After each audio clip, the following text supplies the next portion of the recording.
Brought to you by ITIL.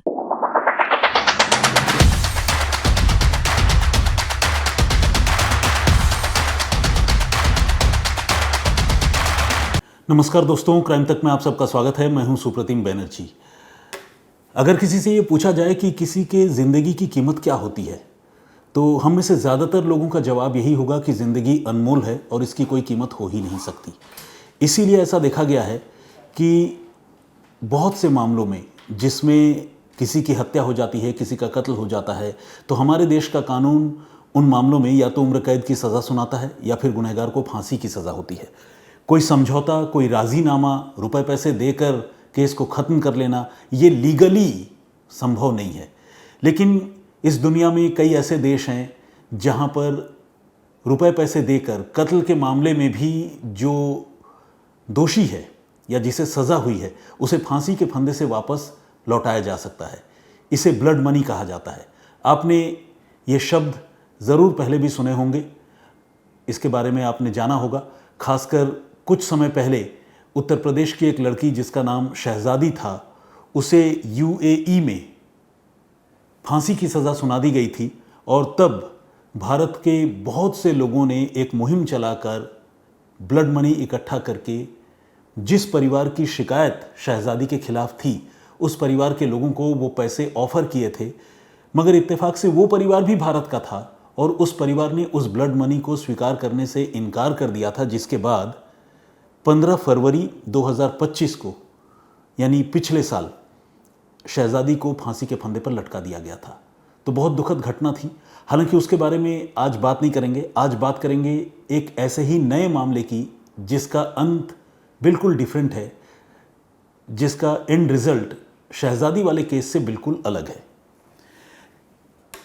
क्या आप यकीन करेंगे कि भारत का एक ऐसा लड़का जो एक गरीब परिवार से ताल्लुक़ रखता है, रोज़ी रोटी कमाने के चक्कर में वो पहुंचता है सऊदी अरब और वहां जाकर कत्ल के इल्ज़ाम से घिर जाता है। मौत लगभग तय है, फांसी की सज़ा हो चुकी है, लेकिन उस आदमी को, उस नौजवान को फांसी के फंदे से कुछ लोग वापस लाने में कामयाब हो जाते हैं और इसके बदले में जो कीमत चुकाई जाती है, वो कीमत होती है 34 करोड़ रुपए की। ये इतनी बड़ी रकम है जितना पूरे जीवन में कमाने के बारे में ज़्यादातर लोग सोच ही नहीं सकते। लेकिन इस रकम को क्राउड फंडिंग की मदद से इकट्ठा किया जाता है और न सिर्फ इकट्ठा किया जाता है, बल्कि ये रकम ब्लड मनी के तौर पर उस परिवार को दे दिया जाता है जिस परिवार के किसी सदस्य की मौत हुई थी और उसे हत्या का मामला बताकर भारत के नौजवान अब्दुल रहीम को फांसी दी जाने वाली थी। और आखिरकार ये पैसा ब्लड मनी के तौर पर उस परिवार को चुका दिया गया और अब ये तय हो गया है कि अब्दुल रहीम को फांसी नहीं होगी। किसी भी दिन अब्दुल रहीम वापस भारत लौट सकता है। लेकिन ये चमत्कार हुआ कैसे? इतनी बड़ी रकम 34 करोड़, इतनी बड़ी राशि लोगों ने जुटाई कैसे? ये जानना जो है बहुत अहम है। तो आइए शुरुआत करते हैं बिल्कुल पहले दिन से, जब इस घटना की बुनियाद पड़ी। हुआ ये कि नवंबर 2006 में केरल के कोझिकोड का रहने वाला एक नौजवान लड़का जिसका नाम अब्दुल रहीम है, वो केरल में ऑटो चलाया करता था। उसने अपने और अपने परिवार की ज़िंदगी बदलने के लिए हज़ारों दूसरे केरल के नागरिकों की तरह विदेश में जाकर मेहनत करने, रुपए पैसे कमाने और घर परिवार को सपोर्ट करने का फ़ैसला किया। वो पहुंचा सऊदी अरब और सऊदी अरब में चूंकि वो यहाँ ऑटो चलाता था तो ड्राइविंग का उसे एक्सपीरियंस था। कुछ फॉर्मेलिटीज़ के बाद उसे सऊदी अरब में एक परिवार के यहाँ ड्राइवर की नौकरी मिल गई। उसके बाद वो ड्राइवर के तौर पर वहाँ काम करने लगा। तकरीबन 28 दिन उसकी नौकरी को हुए थे, नई नई नौकरी थी। इस बीच अब्दुल रहीम को उस परिवार ने अपने स्पेशल चाइल्ड की जिम्मेदारी दी, देखभाल की जिम्मेदारी दी। स्पेशल चाइल्ड बोले तो एक ऐसा लड़का जिसे पैरालिसिस था या आप कह ले कोई न्यूरोलॉजिकल प्रॉब्लम था, वो खुद अपना ख्याल नहीं रख सकता था, यहाँ तक कि खुद अपनी मर्ज़ी से वो सांस भी नहीं ले सकता था। ऐसे लड़के की देखभाल की जिम्मेदारी अब्दुल रहीम को दे दी गई। और अब्दुल रहीम चूँकि वहाँ गया ही था काम करने के लिए, ज़्यादा से ज़्यादा पैसे कमाना, अपने फैमिली को सपोर्ट करना, अपना भाग्य बदलना उसका टारगेट था, तो उसने इस जिम्मेदारी को भी उठा लिया, सहर्ष स्वीकार कर लिया। अब हुआ ये कि एक दिन वो इस स्पेशल चाइल्ड को लेकर, 17 साल का वो लड़का था, इसे लेकर एक हाइपर मार्केट में जा रहा था। और हाइपर मार्केट में ऑब्वियसली जा रहा था तो कार में जा रहा था, और अब्दुल रहीम इस बच्चे के साथ, इस लड़के के साथ कार में बैठा हुआ था। उस बच्चे के गले में एक ट्यूब लगी थी जिसे आर्टिफिशियली पंप करके, या सेल्फ पंप्ड होता होगा, उस ट्यूब के ज़रिए उस बच्चे को सांस आती थी। यानी वो बच्चा खुद अपनी मर्ज़ी से सांस भी नहीं ले सकता था। लेकिन अनफॉर्चुनेटली उस दिन कुछ ऐसा हुआ कि वो ट्यूब हाइपर मार्केट के रास्ते में चलती कार में किसी वजह से खुल गई, और खुलने की वजह से हुआ ये कि उस बच्चे को सांस आनी बंद हो गई, और आखिरकार मार्केट के रास्ते में ही उस लड़के ने दम तोड़ दिया, उसकी मौत हो गई। अब ये अपने आप में एक बहुत बड़ी बात थी। किसी परिवार का बेटा, और वो भी स्पेशल चाइल्ड जिससे घर वाले बेइंतहा प्यार करते हैं, उसकी मौत हो गई। अब्दुल रहीम को इस मौत का कसूरवार उस परिवार के लोगों ने ठहराया, जबकि अब्दुल रहीम का ये कहना था कि उसने जानबूझकर उस छोटे से 17 साल के बच्चे के साथ ऐसा कुछ नहीं किया जो बेबस था, लाचार था, बल्कि एक्सीडेंटली वो ट्यूब गाड़ी में बैठने के दौरान या चलने के दौरान हट गया था, उसके हाथ लगने की वजह से ही हट गया था। तो उसने अपनी तरफ से भरसक कोशिश की, लेकिन वो फिक्स नहीं हो पाया, और जब तक कि वो कोई मदद उस बच्चे को पहुंचा पाता तब तक उसकी जान चली गई। तो अब्दुल रहीम, जाहिर है कत्ल का कोई मोटिव भी नहीं था। क्यों एक 17 साल के स्पेशल चाइल्ड की वो हत्या करेगा, और ख़ासकर तब जबकि वो स्पेशल चाइल्ड जो है उसकी देखभाल की जिम्मेदारी अब्दुल रहीम पर हो, उसके बदले में उसे पैसे भी मिलने वाले हैं, मिलते हैं।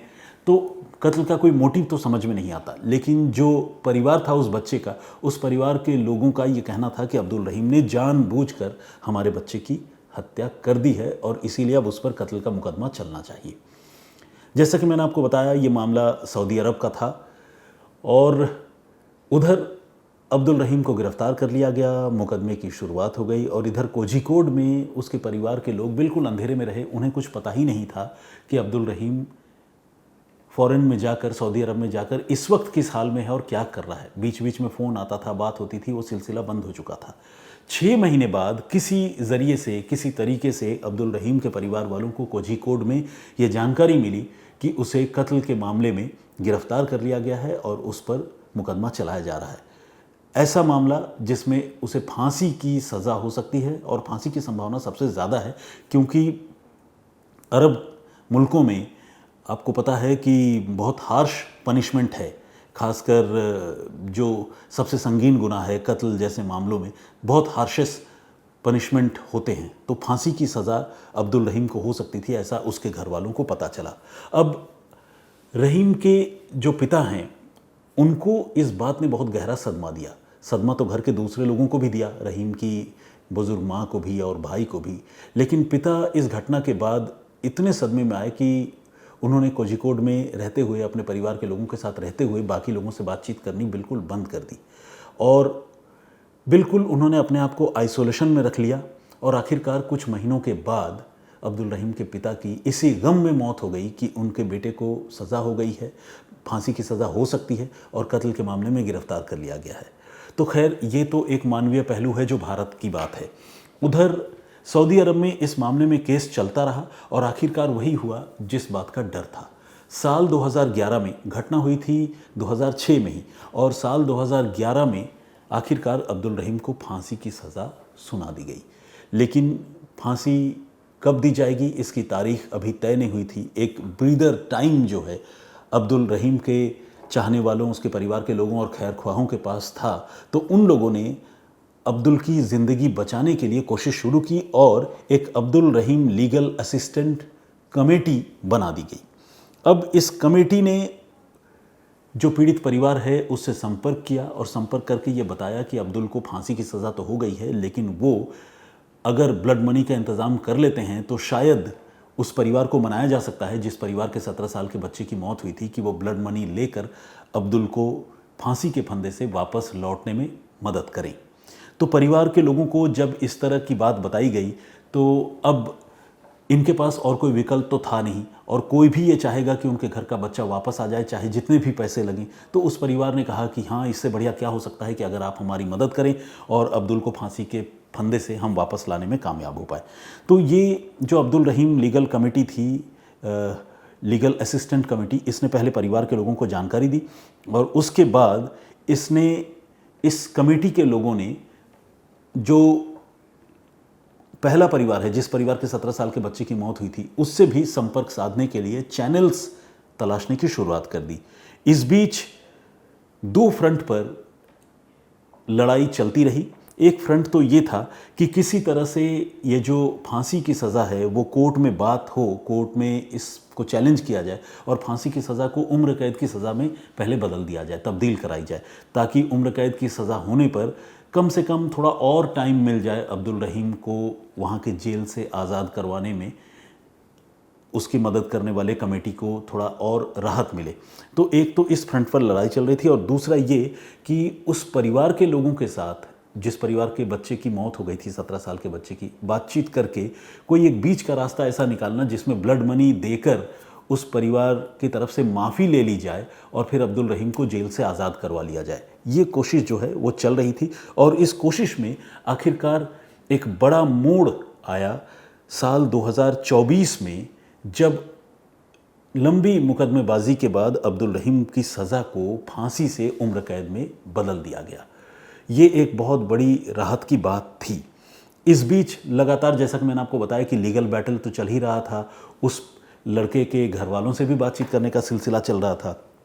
तो ये सब कुछ लंबा चलता रहा, और ये जो अब्दुल रहीम लीगल असिस्टेंट कमेटी है, इस कमेटी ने ये तय किया कि अब ब्लड मनी का इकट्ठा करना बहुत ज़्यादा ज़रूरी है, ताकि पीड़ित जो वो पहला परिवार है जिसके 17 साल के बच्चे की मौत हुई है, उसके परिवार वालों से बात करके ब्लड मनी ऑफ़र की जाए, लेकिन उसके लिए कुछ पैसे तो जुगाड़ करने होंगे।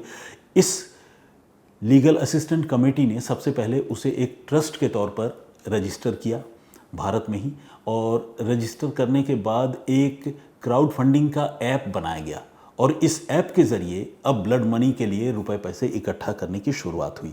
आपको जानकर ये अच्छा लगेगा कि साल 2023 और 24 के आसपास बहुत तेज़ी से क्राउड फंडिंग की कोशिशें शुरू हुई, और बहुत सारे लोगों ने, न सिर्फ केरल में बल्कि दुनिया भर में रहने वाले भारतीय लोगों ने और विदेशी मूल के लोगों ने भी इस क्राउड फंडिंग में बढ़ चढ़कर हिस्सा लिया।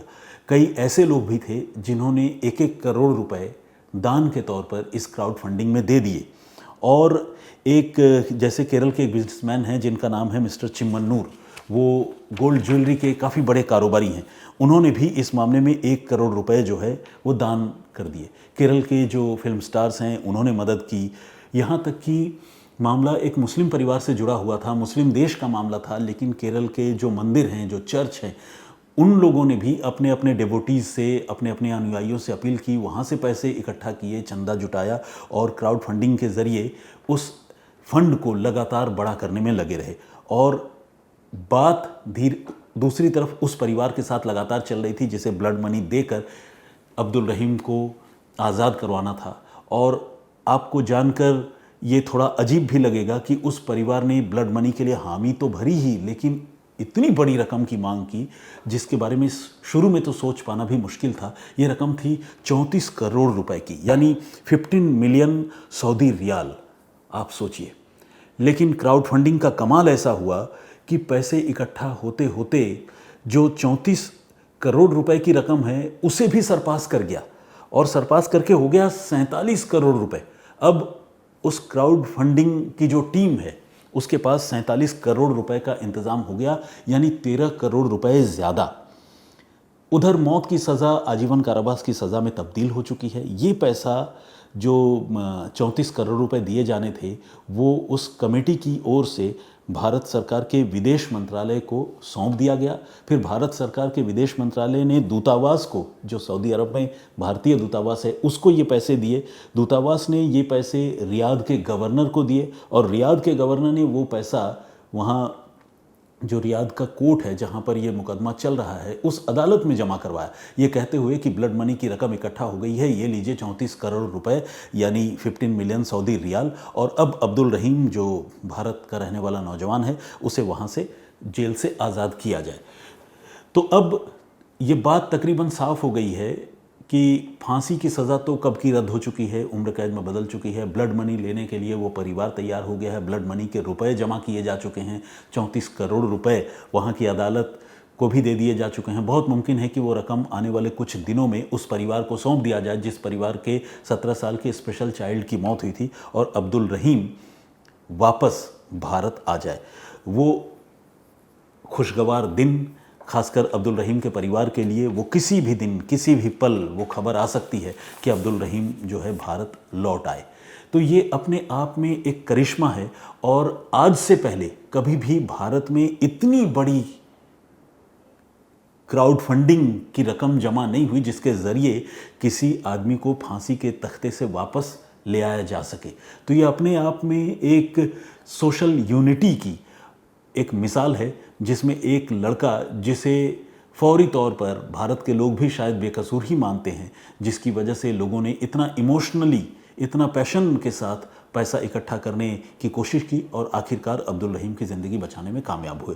वो खुशखबरी कभी भी आ सकती है कि अब्दुल रहीम को जेल से सऊदी अरब की जेल से रिहा कर दिया जाए और वो भारत लौट आए। तो ये थी पूरी जानकारी, ये थी पूरी अपडेट। इस पूरे घटनाक्रम पर आप क्या सोचते हैं हमें कमेंट करके ज़रूर बताइएगा। लेकिन इस पेशकश को ख़त्म करने से पहले जो प्रीवियस स्टोरी मैंने आप लोगों को सुनाई थी उस पर आप में से बहुत सारे लोगों ने कमेंट किया है। आइए उस प्रीवियस स्टोरी पर कुछ लोगों के नाम और कमेंट्स पढ़ता हूं और कुछ सवाल अगर होंगे तो उसका जवाब देने की भी कोशिश करता हूं।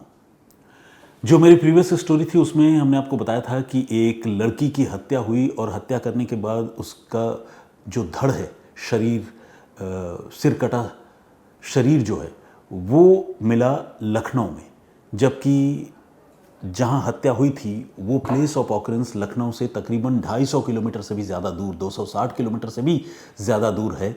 और उस लड़की का सिर उतनी दूर 260 किलोमीटर से ज़्यादा दूर पर पड़ा हुआ मिला।